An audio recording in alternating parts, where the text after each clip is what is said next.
And hello and welcome to Arts and Entertainment. I'm Deborah Gilbert, your host, and as always, thanks so much for being here. I hope you enjoy the show. Well, I have the pleasure of having Douglas Macur, who is a projection designer, here as my guest today. And Doug, thanks so much for being here. Thank you for having me. Pleasure to have you. Pleasure to be here. What I like to do, which you and I just talked about, is introduce the guest to the audience. So if you'd be kind enough to talk about yourself, take us back into your history, tell us about yourself. Sure. My name is Douglas Macur. I go by Doug. I grew up in upstate New York, upstate being north of New York City. And if you're from New York, you know that anything north of the Bronx is north of New York City. And I started doing what I do now basically when I was in high school. I began by working as a lighting designer for our theater club and ultimately ended up going to college for it. I studied theater design technology with a focus in lighting design. And then after that, I started working as a freelance lighting electrician in the theater world and the entertainment industry. Knocked around for a couple of years, as one is wont to do out of college. After that, I decided to go back to graduate school and get my MFA, Master of Fine Arts degree in lighting design, and ultimately I added another degree in projection and digital media design, which is what brought me here today. After that, I knocked around New York City for a few years, working as a master electrician, as a designer, as an assistant, associate designer. And after a while of sort of sleeping on couches and surfing my way through life, I decided it was time to settle down.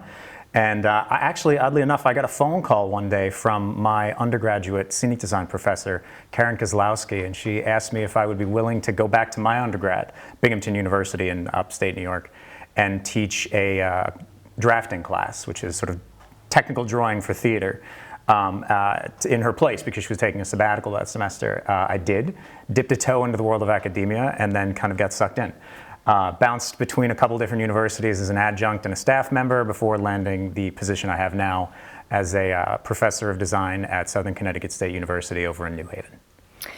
People are probably listening to us saying, I have no idea what he's talking about. What is a projection designer?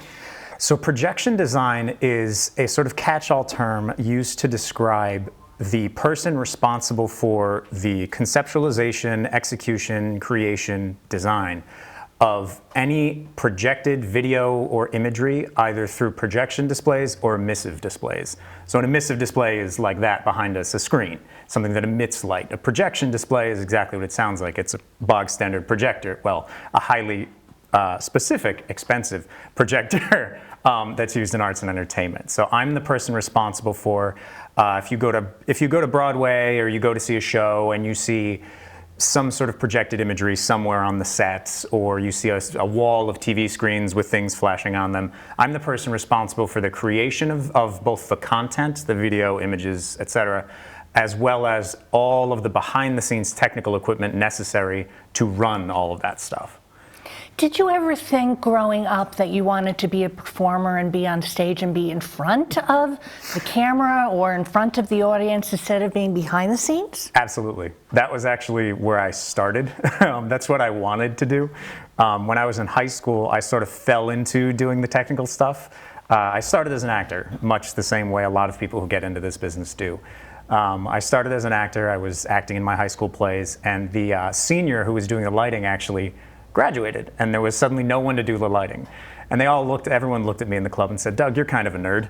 Can you figure that out? So I went upstairs and figured it out, and found I felt kind of had a falling in love moment. I sort of fell in love with it. It was a lot of fun. I've always strived to be the kind of person who gets everything they want out of life. And for me, I have two great loves. I mean, aside from my fiance, but I have two great loves in my career, I should say. I have art and I have technology. I'm a hyper nerd. I started in college actually as a computer science major.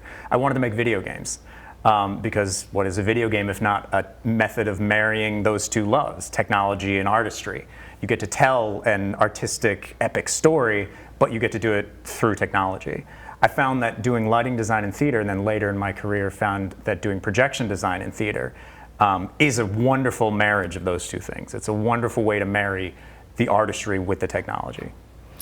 Projection design, as a projection designer, have you done film and television? Does that translate at all from one medium to the other? Projection design, less so. More, that's my experience in film and television is more in the lighting area of things, because I do that as well. But projection design itself doesn't really translate directly super well into TV and film.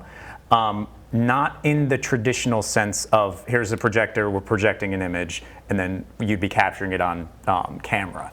I have dabbled in TV and film and things of that like as more of a content creator, and I don't mean that in the modern like Instagram content creator thing, no. I mean in the creation of graphics and the creation, I mean a lot of the things that I'm sure on this show you see all the time, yes. You know, the wipes and the, you know, not quite that literal, but intros and slideshows and video effects, CG graphics, things like that. Being a projection designer is not just about designing the thing, you also have to create the content, and that can involve diving deep into animation, diving deep into photography, videography, filming things live, much like we are in a studio today, for use on stage. So in that sense, yes, projection design has sort of brought me into the realm of TV and film. I've worked on a few projects tangentially as a content creator for them, but not as directly as I have in the lighting world. How was it that you went from your work into education? What took you over? Because you're a professional now as well. Job stability, okay. Being frank. I lived that sort of bohemian, you know, rent lifestyle in New York City. I like to say I say to my students all the time, I couch surfed through New York City for 2.5 years. And it was great. It was a lot of fun. I wasn't making a whole lot. I was really pushing to get my name out there in New York City, and I had some good work. I worked off Broadway. I assisted Broadway designers. It was a lot of fun. But something that I had a conversation with my graduate school mentor, wonderful man by the name of Victor N. Utan out at University of Missouri, Kansas City.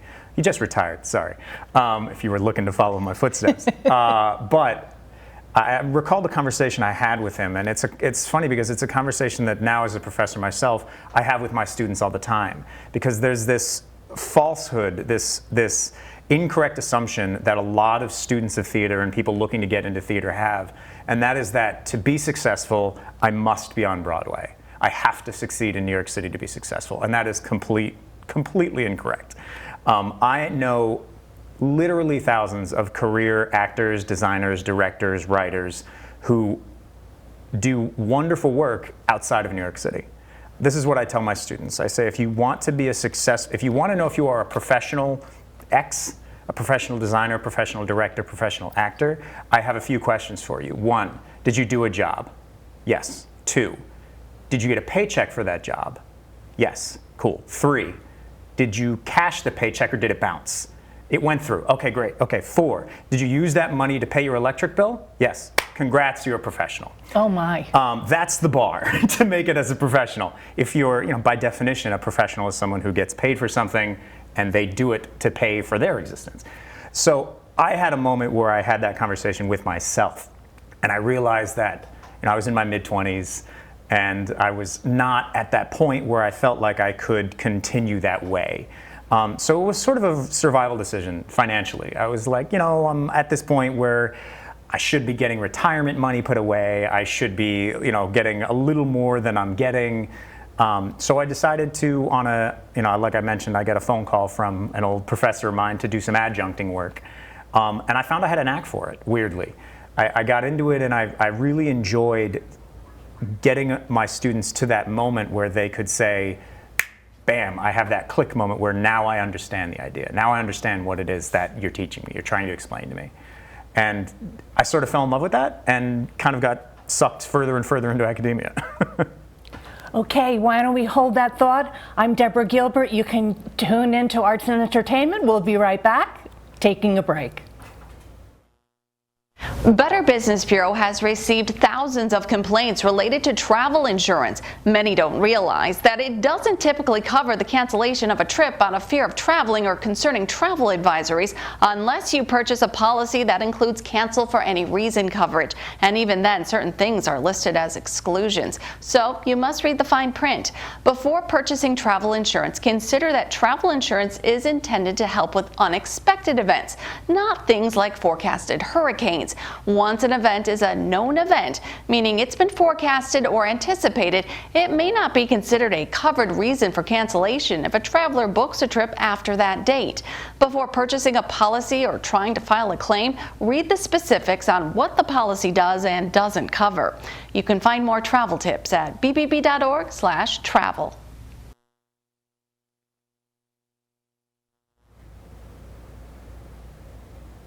And welcome back to Arts and Entertainment. I'm Deborah Gilbert, your host, and as always, thanks so much for being here. My conversation continues on with Doug Macur. And Doug, let's talk about advice to the viewer. If they would like to be a projection designer, what would be your advice to be able to get them started? Do they go to school for it? I think that's a great first step. The theater industry in general is one that there's sort of two paths into it. And I say theater, but really I mean entertainment. Because when I say theater, a lot of people will default to thinking, oh, I have to be on Broadway or I have to work at a stage company or something. It's really more entertainment because this encompasses everything from dance performances to straight plays to musicals to opera to your favorite band. Taylor Swift hires projection designers. You know, there's way more applications than just theater. But if you're looking to get into this space as a student or as a potential career, I do recommend going to college for it, going to take classes for it. There are two ways, as I was beginning to say before I distracted myself, there are two ways to get in there. One is sort of the go out and work, go out and find a position, go out and find an internship, go out and find a theater company who's willing to let you volunteer or work for, you know, pennies on the dollar to do some of this work. You could do that and climb the ladder that way. But what I always like to tell my students is you can do that. There's nothing wrong with it. Several of my mentors did that. I like to say that my master's degree is signed by a college dropout, because it is. He worked for New York Shakespeare Festival for years and years and years, so he climbed the ladder that way. What I like to tell my students is if you go get a degree, what you're doing is jumping a few rungs on the ladder, because now you have experience. Now you have the ability to walk into a theatrical space and say, oh, I know all of this, and I still need to learn things, but I've got that base. So I would highly recommend going to school. Now, the interesting thing to your point about going for projection design is that there are very few theater departments around the country that offer a degree in projection design. What you'll find most commonly is a degree in something like theater design and production or theater design technology. And that will often touch on projection design. You may be able to find what's called a conservatory program. That may be a BFA, Bachelor of Fine Arts degree, instead of a BA, a standard Bachelor of Arts degree, that may have some more concentrations. If you're looking at the graduate level, there are definitely at least a couple that have that, a specifically focused thing in projection and digital media design. But you'd probably be hard-pressed at this point, to my knowledge, you'd be hard-pressed to find too many programs that focus specifically on that for a very good reason, and that is projection and digital media design is the youngest design form. Because the technology didn't exist before 20, 25 years ago. In fact, the union, USITT, or USA, United Scenic Artists, which is the designer union, only just recently acknowledged that projection design is a thing, and started handing out what are called union stamps, which is how union members say, yes, this was designed by a union member, please don't sue me. Only began doing that about 15 years ago, which is nothing in the time scale that we're talking on. So they're few and far between to find them that are formally projection design focused, but what I would recommend to your viewers is absolutely go find a program that does theater design technology. Southern Connecticut State. Come work with me. Your website is impressive and important to you. I know it is. Absolutely. Let's take a moment and talk about it. What will the viewer find when they visit it? DouglasMacurDesign.com. When you visit it, you'll see a collection of my work, everything from scenic design to lighting design to projection and digital media design. You'll find finished show photography there. You'll find some in progress items on there, so stuff that's either being worked on actively or trying to show a progression from one to the other. You'll find my curriculum vitae, you'll find my resume, and a contact me form. If you're interested in bringing me on for a project, please, a little self-promotion, by all means, that's how you found me. Fill out my contact form, it comes right to my email address. Yeah, you'll see a collection of my work because in a big way, being a projection designer, being a lighting designer, being a theatrical designer in general, in a big way, how you present yourself is what employers, people who are looking to hire you as an artist, are looking to see. They don't care quite so much. The theater industry in general, this is a broad stroke statement, but it's fairly true. In general, this is not one of those industries where the name on your diploma matters too much. This is not necessarily where your GPA coming out of college matters too much. Frankly, when a producer or director is looking to hire someone, they really don't care what your GPA was in college. They care what your portfolio looks like, much like any other artist. I don't care where you went to school. I don't care what your GPA was. I care what your work is. That's what speaks for you as an artist. So you will find my CV with all of the great gross anatomical details surrounding my career, but you'll also find a lot of photos, a lot of videos of work that I've done, because that is how a designer presents himself. So I tell my students all the time, you are artists, so present yourself as such. For the listener that is out there that's pursuing a path that you have pursued, how do they secure work? Do you say it's the website? Is it word of mouth? What should they be doing to be able to be employable? A little bit of everything. The one thing that kind of stinks about being a designer in theater is that you have to be your own advocate. You have to be your own salesperson, you have to be your own advocate, you have to be your own agent for a while until you get big enough to get an agent. You have to be your own advocate, so you have to do the legwork. It's not going to come to you. Don't put up a website and expect people to just pop in. That website that you contacted me through has been up for years and years and years and years, and it wasn't until I began networking in earnest that people started getting to it and getting traction on it. So, I diligently updated that thing and got 2 hits a month, one of which was my mother, for years and years and years. But then when you start to gain network traction and you start to get more people getting eyes on your work and getting into larger and larger things, eventually it'll drive traffic. Eventually people will look for you. And always put your website on there. Always put your portfolio out there. Always make sure that you're putting your best foot forward. But you have to be your own advocate. So you have to seek employment. You have to find those networking connections. There's absolutely nothing wrong if you're interested in calling up a theater company and saying, "Hi, I'm a neophyte looking for experience in XYZ. Do you have any positions available?" Because I tell my students all the time, if someone comes up to me and says, "Doug, I'd love to get into lighting design or projection design," I'd say, "Great, pick up a wrench." Show up on this date at this time at this place, pick up a wrench, and I'll teach you what I can teach you, and we'll get this done. So it's about networking. It's about being your own advocate, and it's about presenting your work well and presenting it to as many people, getting it in front of as many eyeballs as you can. We are now in the summer, moving into the fall of 2023. Do you have plans into 2023, 24? Any bookings, anything that you'd like to work on? There's a few projects in my pipeline. A couple of them I can't talk about yet. But the big thing for me spinning back up into the fall is like I said, I'm a full-time professor. So Southern Connecticut State will be doing a couple shows this semester. We always do. We do our fall musical. The first thing is going to be Footloose. And then we're doing a straight play version of Animal Farm, the book. Oh, sure. From everyone's elementary school days. But in my professional career, I've got a few things in the pipeline. Can't really talk about too many of them. There's a couple shows that may or may not. Another thing about this industry is you don't really consider something done until it's done, until the ink's dry on the contract, and even then sometimes not. So I'm in negotiation for a couple of different productions, a couple things in New Jersey, a couple things here in Connecticut. Yeah, there's a very interesting project coming up that I won't say too much about, but it's closer to an art installation piece than a formal presented design like a theater show. And those are always fun. It was on everybody's Facebook feed for a while there, that Van Gogh exhibit that you walked through. It's in that vein. So I'm in talks with a couple different people about something like that. So keep your eyes on my website. As a projection designer and an educator, how was it for you to either go from one to the other, combine them both? How do you like being an educator? Oh, I love being an educator. Like I mentioned earlier, I found I had a knack for it, and I really enjoy seeing that sort of switch get flipped and having a student or really just lock into something and all of a sudden do it by themselves. That's when I get to step back and just sort of, be a proud professor and say, yes, you got it, that's perfect. Or it's good, you'll get better. I really love it, I really, really do.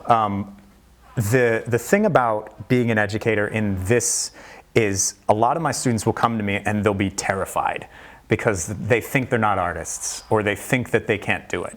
And the first thing I'll say to them is, listen, everyone's artistic. You can be an artist. And the thing is, I don't have the ability to turn you into an artist. You already are. What I can turn you into is a designer. I can teach you how to do this. You just have to be comfortable enough in expressing yourself and expressing your inner artistry, because everyone has it. Everyone's artistic. Something I tell my students quite often, actually, is when I was in undergrad, I started in computer science, and that meant programming. And even in programming, arguably the most STEM thing on the planet, arguably the most hardcore, yes, this is technology and mathematics combined area, you could find artistry. I could look at my code and I could look at my friend's code and I could look at the example code the professor gave me and I could say, you know, that's beautifully done, that's efficient, that's artistic. Mine looks like a train wreck, but that's beautiful, that's artistic. So you can find art anywhere, even in something as nose down and mathematic as computer science programming. You can find art there. They may not think about it, but it's there. The way you do something, the way you program, the way you organize your house. There's artistry everywhere. So if you can find that in yourself, I can train you to be a designer. You're at Southern Connecticut State University in New Haven, Connecticut. Yes. I'm also a graduate from there, theater minor. You have the theater department there, and you're a projection designer. When they graduate from Southern, are they a theater major, or are they a projection designer, or are they both? They're both. The degree at Southern is a degree in theater.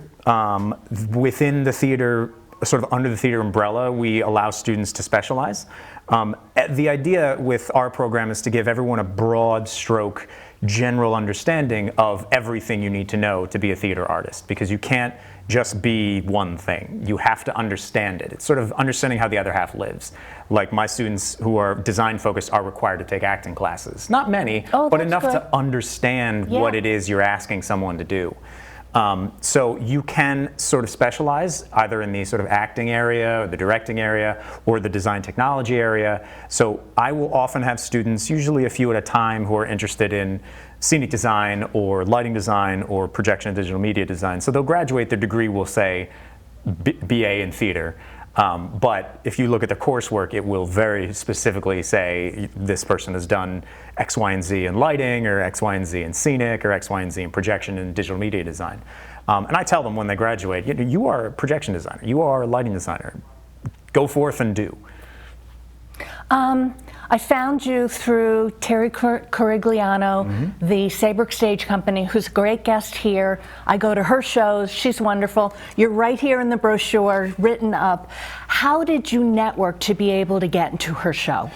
A perfect example of how networking is so big in this business. I did a show at Southern Connecticut State, SCSU, called Civil. And on that show, I was everything. I was the lighting designer, the set designer, and the projection and digital media designer. I don't recommend you do that, but hey, it's academia, we do what we have to. And that show did so well, it was received so well that we brought it to the Kennedy Center American College Theater Festival, KCACTF, long acronym. We took it to the regional festival in the Northeast. And it was there that I met a wonderful gentleman named Sasha, who is a professor and sort of runs the department at a community college nearby Southern. Lord help me, I'm blanking on the name. I'm so sorry, okay. Sasha. But I met Sasha, and he loved my work. He saw the show. We brought Civil to the festival. And he loved my work. He said the projections were amazing. He pulled me aside, gave me his card, and said, Doug, I teach at this community college up the road. We're doing Carrie the musical next year, and I really want to do it with projections. I'd love to bring you on board. So fast forward 3 months, all of a sudden I'm working on a community college production of Carrie, and Terry saw that production. And she loved it. So she reached out to me, she got my phone number through some people involved with Carrie, and I got a phone call. And she said, Doug, I'm Terry, we're Saybrook Stage, we're doing the show at the Kate, everything I need to learn in kindergarten, and we'd love to hire you as a projection designer. So we had a few meetings there, and suddenly here I am in Saybrook. We are starting to run out of time slowly. What are your closing thoughts to the viewer that's interested in pursuing what you're pursuing, or your thoughts just in general? If you're interested in getting into the theater world, be it as a actor, director, designer, playwright, whatever, the thing that I guess if I had a message to sort of get out there, it would be this. I know a lot of parents are really, really leery of their kids studying theater because they say, I mean, to quote my father, what did you study? Basket weaving? You know, something equally useless. Not to say anything negative about basket weaving. I'm sure there's amazing basket weavers out there.